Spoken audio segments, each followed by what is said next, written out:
struggling single dad saves twin girls from a frozen lake. 10 luxury SUVs arrive with a shocking twist. The wind sliced across the lake like glass. The February air was sharp enough to draw tears, but Jacob Wren didn't notice. His calloused hands were numb, the worn leather of his gloves soaked from hours of shoveling snow from neighbors' driveways for a few bucks. He glanced back at his rusty old truck parked by the edge of Cranberry Lake, engine coughing even in idle. His 8-year-old son, Tyler, was inside wrapped in his late mother's quilt, reading the same dinosaur book for the 100th time. Jacob bent down, catching his breath. Being a single father wasn't the life he had envisioned, but ever since Emily passed from cancer 2 winters ago, every day had been survival. Not for himself. For Tyler. As he finished the last driveway, he wiped sweat from his brow and turned toward the lake. It was mostly frozen over now, a mirror of dull white stretching across the horizon. That's when he heard it. A scream. High-pitched. Desperate. 2 of them, intertwining like birds in panic. Jacob's instincts kicked in before his brain could process it. He sprinted toward the lake, eyes scanning frantically. That's when he saw them. 2 small girls, no older than 6, had fallen through the ice. Their pink coats were soaked, their tiny arms flailing above the jagged circle of water. The ice around them cracked dangerously. Jacob dropped his shovel and ran.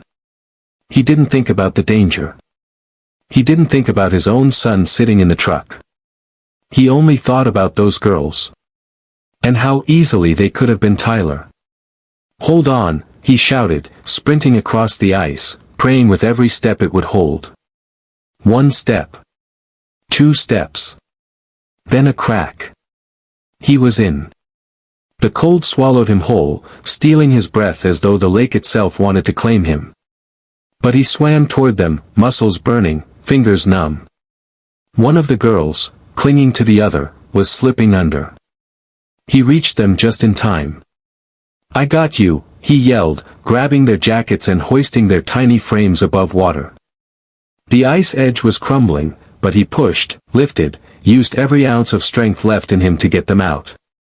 And then everything went black. Jacob woke to the sound of sirens and his son crying. "Dad! Dad, wake up!" He blinked through the haze, shivering violently. EMTs surrounded him, wrapping him in blankets.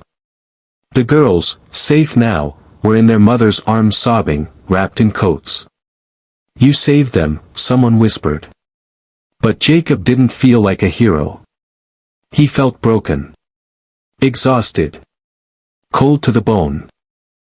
Later, at the hospital, Jacob lay in a borrowed bed in the hallway, no insurance, no fancy care.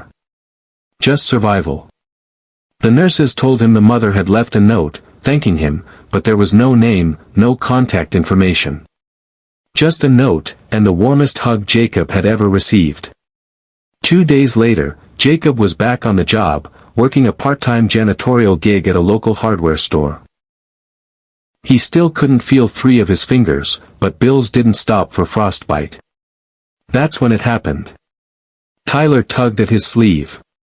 "Dad, why are there so many cars outside?" Jacob stepped out and froze. 10 black SUVs lined the parking lot. They gleamed like polished obsidian, windows tinted, engines humming like lions ready to roar. The town had never seen anything like it. From the front SUV, a tall woman stepped out in a pristine winter coat. Beside her were the twin girls, smiling. Jacob's heart skipped. The woman approached with tears in her eyes. "You saved my daughters," she said softly. "I'm just glad they're okay," Jacob replied, wiping his hands awkwardly. She reached into her coat and pulled out an envelope. "No. You didn't just save them. You saved me. And I want to do something in return." Jacob shook his head. "Really, ma'am, I didn't do it for." She raised a hand. "Please. At least listen." She gestured, and one by one, the SUV doors opened. Out came people, Men and women in tailored suits, each carrying something, documents, laptops, briefcases. "We represent the Hadley Foundation," she said.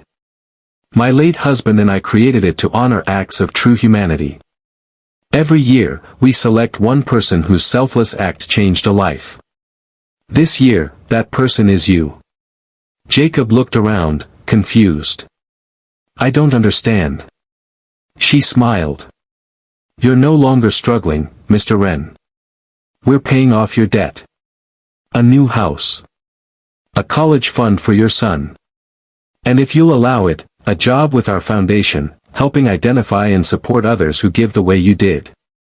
Jacob stood speechless, eyes stinging, not from the wind this time.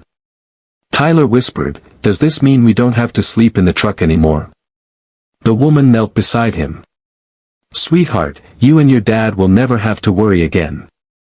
Months later, Jacob stood on a stage at the annual Hadley Gala in New York. He wore a suit that wasn't borrowed. His speech was short, nervous, but powerful. "I didn't do anything special," he said, voice trembling. "I just did what I hoped someone would do for my son." The crowd rose in applause. Epilogue. The lake thawed that spring, and a new sign was posted by the water's edge. Jacob's Crossing, in honor of the father who proved that one act of courage can change everything. And just below it, etched in metal, "Sometimes, the richest hearts live in the humblest places."